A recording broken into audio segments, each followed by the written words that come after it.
مستوى في كاس افريقيا هذه تاع اقل من 17 سنه، وين كاين النيفو مستوى عالي كبير، خاصه عند عده فرق هذه اللي راهي في النهائي، ونتمنى ان شاء الله يكون نهائي لا باس به ان شاء الله. سفيان قسومه، بكل صراحه كنت تنتظر هذا النهائي؟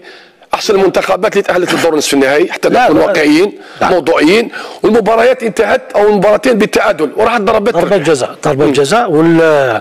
والملفت للانتباه هو ان السنغال والفريق المغربي اول مره ينشطوا نهائي في كاس افريقيا اقل من 17 سنه، على ديفيرونس دو مالي دو بوركينا فاسو، هما متعودين يلعبوا نهائيات.